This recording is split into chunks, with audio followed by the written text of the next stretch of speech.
repartirmos o pão. A palavra do Senhor é pão, é alimento que sacia a nossa fome. Nós vamos nesta hora nos alimentar da palavra do Senhor, glória a Deus, e receber aquilo que Ele tem para nós nesta noite. Quero convidar a todos para nós lermos aqui um trecho da palavra de Deus que se encontra no Evangelho de Mateus, no capítulo 11, versículo 28 ao versículo 30. Evangelho que escreveu Mateus, capítulo 11, versículo 28 ao versículo 30. Glória a Deus. Vamos encontrar? Diz assim a palavra do Senhor: Vinde a mim, todos os que estáis cansados e oprimidos, e eu vos aliviarei. Tomai sobre vós o meu jugo, e aprendei de mim, que eu sou manso e humilde de coração, e encontrareis descanso para a vossa alma, porque o meu jugo é suave e o meu fardo é leve. Que maravilha! Vamos, nesta noite, o tema desta mensagem é um convite ao descanso.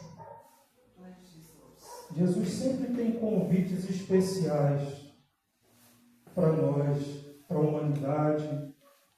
E o maior convite que Jesus nos faz é convite para ter descanso, descanso nele. Só Ele tem descanso. Só Ele pode oferecer descanso para a alma dolorida, para a alma sofrida. Só Ele tem descanso. Glória a Deus. E Jesus, quando Ele escreveu aqui essas palavras, quando Jesus Ele fez este convite, Ele assim o fez dentro de um contexto de muita rejeição, onde Jesus havia sido muito rejeitado, muito desprezado, em lugares onde Jesus havia operado muitos milagres, muitos sinais, muitos prodígios, e mesmo assim, muitos não se arrependeram, muitos não creram na sua mensagem, muitos viram os sinais, curas, prodígios, e mesmo assim não se arrependeram. E essas coisas aconteceram exatamente no lugar onde Jesus havia escolhido para residir, para morar, em Cafarnaum. Ali foi o início do ministério de Jesus. E ali Jesus operou muitas maravilhas, muitos milagres. Jesus fez muitas coisas naquele lugar. E exatamente ali é onde ele foi mais rejeitado. E além de Cafarnaum também, tinham outras duas cidades, que eram Corazim e Betsaida. Estas três cidades, Corazim, Betsaida e Cafarnaum, formavam um bloco de três cidades, três vilas, que ficavam ao norte do Mar da Galileia. Isso é para a gente começar a nos situarmos dentro da situação em que Jesus estava ali vivendo naquele momento. E essas três cidades, elas estavam bem próximas ao Mar da Galileia e eram cidades muito bem desenvolvidas para aquela época. Por exemplo, a cidade de Corazim era uma cidade, era uma zona pesqueira, era uma vila de pescadores, ou melhor dizendo, Corazim era uma cidade que ficava mais aos montes. E ali em Corazim havia uma produção muito grande de trigo e de azeitonas. Então ali havia uma produção muito grande de farinha e de azeite de ótima, de excelente qualidade. E a cidade de Betsaida era uma cidade que ficava na cabeceira do mar da Galileia. Ali havia abundância de peixes. E ali havia uma vila de pescadores. E havia uma fartura muito grande. O comércio de peixe ali era muito intenso. E em Cafarnaum então era a cidade onde, já dissemos, Jesus residia. Ele escolheu Cafarnaum de uma forma estratégica. E em Cafarnaum havia uma rota muito importante, uma rota comercial que se chamava Via Mares. E ali havia coleta de impostos, ali havia um movimento de pesca, de agricultura, de comércio. E tinha uma alfândega. Tinha também uma alfândega. E ali havia muita cobrança de impostos, porque a vida comercial ali dessas três cidades era muito intensa. E havia uma presença muito forte de militares. Havia muitas sinagogas. Isso é para a gente perceber como era o perfil dessas três cidades, onde Jesus havia operado tantos milagres, tantos prodígios, Jesus havia pregado, e ali Jesus começou o seu ministério. Ali Jesus, ele começou a chamar os seus primeiros discípulos no mar da Galileia. Pedro, Tiago, João, André, eram pescadores. E Jesus ali começa então a chamar esses homens para fazer parte do seu ministério, da sua obra, para serem pescadores de homens. Muita coisa importante aconteceu ali em Cafarnaum. Mateus era um coletor de impostos, foi chamado por Jesus para ser um discípulo. E Jesus operou ali tantos milagres, curou a sogra de Pedro, curou o paralítico que desceu pelo telhado, curou o servo do centurião, libertou o homem na sinagoga, curou a mulher do fluxo de sangue, curou 2 cegos e um mudo. Quanta coisa Jesus fez ali. Mas estas 3 cidades eram cidades que estavam vivendo em uma autoconfiança. Era uma cidade, podemos dizer, que para a época ali, cidade próspera. Eram autossuficientes essas cidades. E Jesus ali pregou. Mas neste mesmo lugar onde Jesus morava, residia e operou tantos milagres, foi exatamente ali onde ele foi rejeitado, a sua mensagem, e não houve muita rendição. E aí então, Jesus ele vem trazendo uma palavra de juízo para aquelas 3 cidades. Uma palavra de juízo. Aqui no capítulo 11 ainda, versículo 20 e 21. Depois o 23, ele diz assim o texto: então começou ele a lançar em rosto as cidades onde se operou a maior parte dos seus prodígios e não se haverem arrependido, dizendo: ai de ti, Corazim, ai de ti, Betsaida, porque se em Tiro e em Sidom fossem feitos os prodígios que em vós se fizeram, há muito se teriam arrependido com pano de saco grosseiro e com cinza.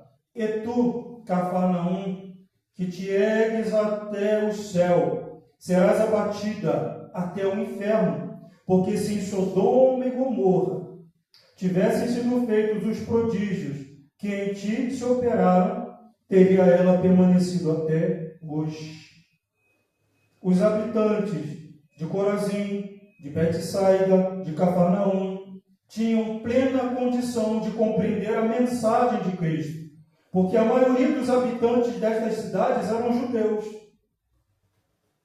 E Jesus aqui então faz um confronto e fala sobre estas cidades que já nem existiam mais: Tiro, Sidom, Sodoma. E Jesus fala: se essas cidades vissem o que vocês viram, os milagres, os prodígios, se essas 3 cidades ouvissem o que vocês ouviram, elas teriam se arrependido em pano de saco e em cinza. E Jesus ainda acrescentou: maior será o rigor para vós do que para Sodoma, do que para Tiro, do que para Sidom. Porque uma coisa é ouvir a mensagem, ter a oportunidade de ouvir a mensagem, estar na igreja frequentemente ouvindo a mensagem, ter amigos, ter parentes cristãos que preguem a mensagem, você ouve de contínuo, ouve a mensagem, você ouve louvores, você tem aquela rádio, programa de TV, canal no YouTube, acesso à internet, lá você ouve mensagens que falam de salvação, mas você ainda não se rendeu, não se arrependeu. É dessas coisas que Jesus está falando. Porque no dia do juízo haverão pessoas que talvez nunca tiveram oportunidade de ter ouvido a palavra para poderem se arrepender. E o juízo de Deus será com menos rigor. Então nós carregamos sobre nós a responsabilidade de ouvirmos a mensagem, de darmos crédito a ela. E aí aqui esse contexto é este: Jesus está aqui falando, fazendo um convite em meio a uma situação de desprezo, de endurecimento, de descrédito. Mas de repente Jesus, ele, naquele mesmo tempo, ele dá graças ao Pai. Ele dá graças ao Pai e diz: Pai, graças te dou, porque ocultaste estas coisas dos grandes, dos poderosos, e revelaste aos pequeninos. Quem são os pequeninos? São aqueles humildes de coração, que ouvem a palavra, que creem, que se rendem, que se arrependem, que recebem a palavra. E agora aqui, Jesus parte fazendo um convite. E é onde nós lemos aqui esta noite: vinde a mim, todos os que estáis cansados e oprimidos, e eu vos aliviarei. Tomai sobre vós o meu jugo, e aprendei de mim, que sou manso e humilde de coração, e encontrareis descanso para a vossa alma, porque o meu jugo é suave e o meu fardo é leve. Um convite ao descanso. Jesus está convidando pessoas. Naquele momento, Jesus está se deparando com pessoas oprimidas pelo farisaísmo,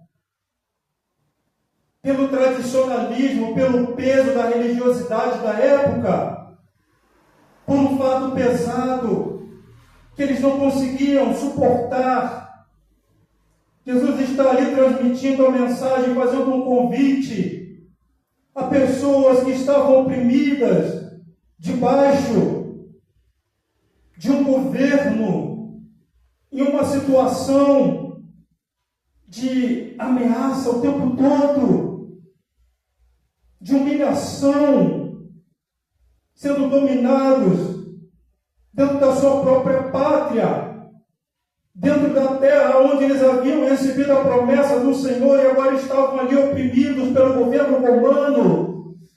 Eles estavam ali vivendo uma grande expectativa da vinda do Messias, que viria para libertá-los segundo as profecias. E eles estavam cansados de tantas guerras, cansados de tantas vezes serem oprimidos, levados cativos para tantos lugares, sofrendo domínios. Eles estavam cansados, estavam oprimidos. Jesus estava ali então, fazendo um convite para aquelas pessoas: reconheço as vossas necessidades de descanso. E aqui Jesus, ele fala algo muito interessante. Jesus fala sobre jugo. Jesus fala sobre jugo. E esta palavra aqui, ela tem um sentido espiritual. Mas Jesus, ele faz aqui uma referência aqui ao jugo, a uma peça de madeira. Os irmãos vão entender. Há uma peça de madeira, e esta peça ela se chamava jugo.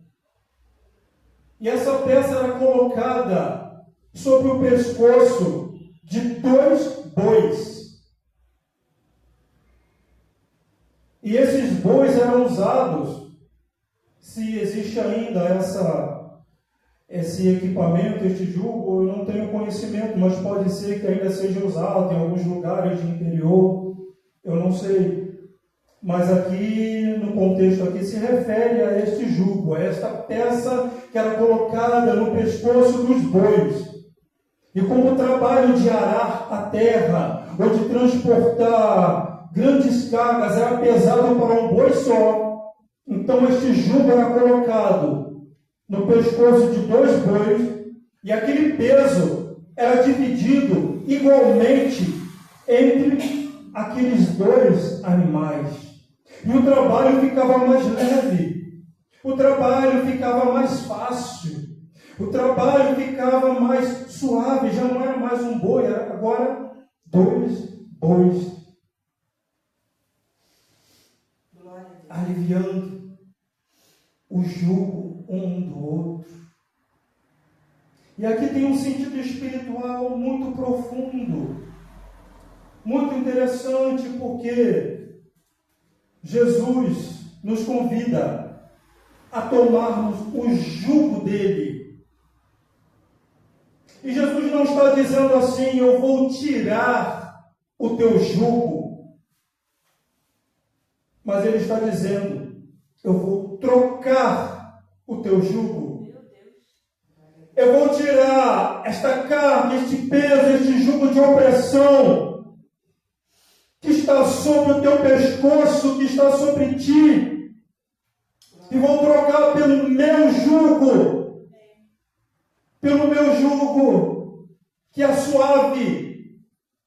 E sabe o que este jugo aqui está dizendo? Que quando nós tomamos o jugo de Jesus, nós começamos a caminhar juntos com Ele. Nós nos submetemos e obedecemos a Ele. É o jugo de Jesus, onde Ele diz assim: tomai o meu jugo que é suave e aprendei de mim.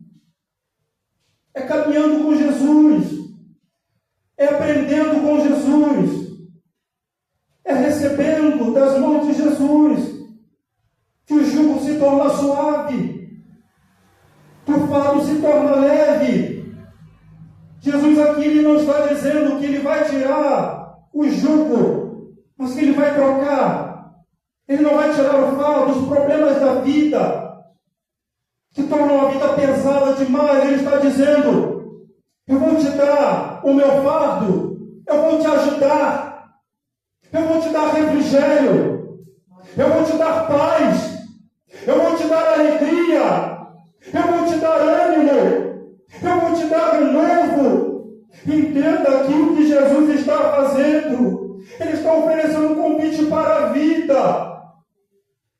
Jesus está fazendo um convite para uma vida de esperança. Jesus está olhando ao seu redor e vendo uma multidão imersa no pecado.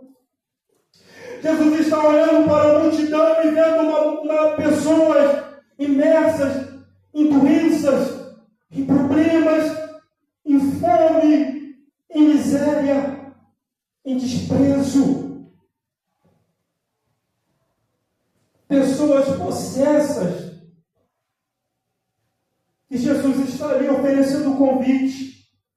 Recebam o meu jugo e aprendam de mim os meus princípios de amor, de justiça, de paz. Vivam a alegria do meu espírito. Vivam a minha graça. É este jugo que Jesus está oferecendo. É este o convite para o descanso. Descansar nele. Confiar nele. Entregar os nossos caminhos a ele. Caminharmos lado a lado com ele. É isso que o jugo fazia ali. Lembra?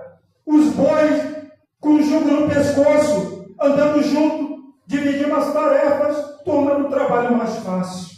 Quando Jesus, ele troca este jugo e coloca sobre nós o seu jugo, ele nos ajuda, faz com que o nosso dia a dia, a nossa vida, as nossas tarefas, tudo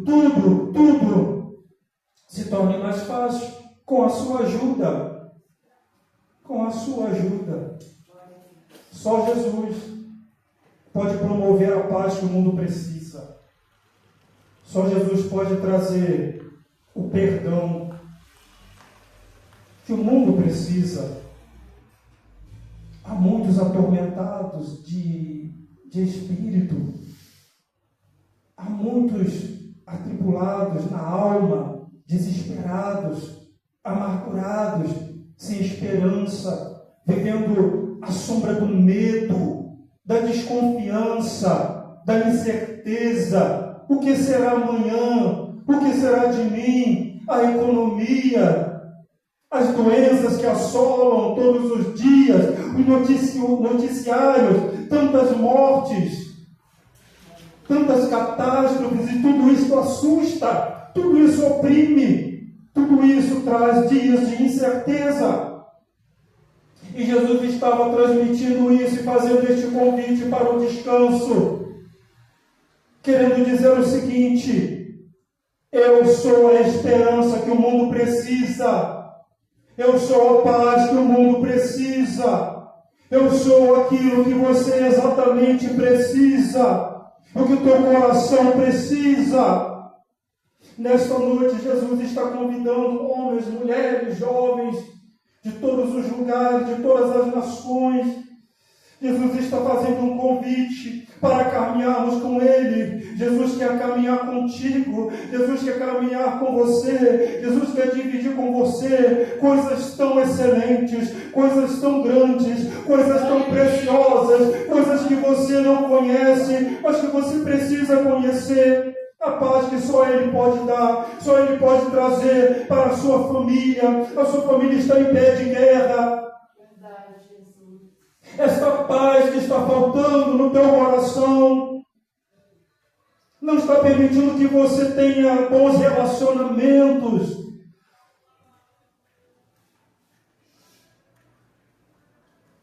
Esta falta de esperança está fazendo até mesmo com que você perca o desejo de viver, a vontade de viver. E quando o homem chega a este limite, é porque a alma está vazia, totalmente vazia. E a pessoa já não se conhece mais como pessoa, ela já não sabe o seu lugar, a sua existência, a sua importância, o seu valor. E Jesus quer restaurar tudo isso em você. fazendo este convite. Não deixe passar esta oportunidade. Não feche o seu coração, porque nós vimos aqui como aquelas 3 cidades foram reprimidas, foram corrigidas, sofreram uma justiça severa da parte de Deus, porque tiveram oportunidade de ouvir a palavra, de ver tudo quanto Jesus estava fazendo, curas, milagres, sinais, e mesmo assim não se renderam, se sentiram autossuficientes, acharam que não precisavam de Jesus, que podiam dar conta das suas próprias vidas, que eram autossuficientes, estavam descansando e confiando na sua prosperidade, nas suas riquezas. Aqui é o que nos revelou o contexto, e era esta a situação. Mas Jesus, Ele quer se revelar a corações sedentos. Jesus, Ele quer se revelar aos pequeninos. Seja você pobre, seja você rico, seja qual for a tua condição, mas quando a palavra fala sobre pequeninos, está falando sobre coração quebrantado, sedento de Deus, desejo de conhecer a Deus, de se entregar a Deus. É o convite que Jesus está falando, que está fazendo nesta noite. Não deixe passar esta oportunidade.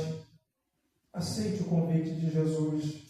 E que o Senhor abençoe a tua vida, abençoe o seu lar, abençoe a sua família, em nome de Jesus.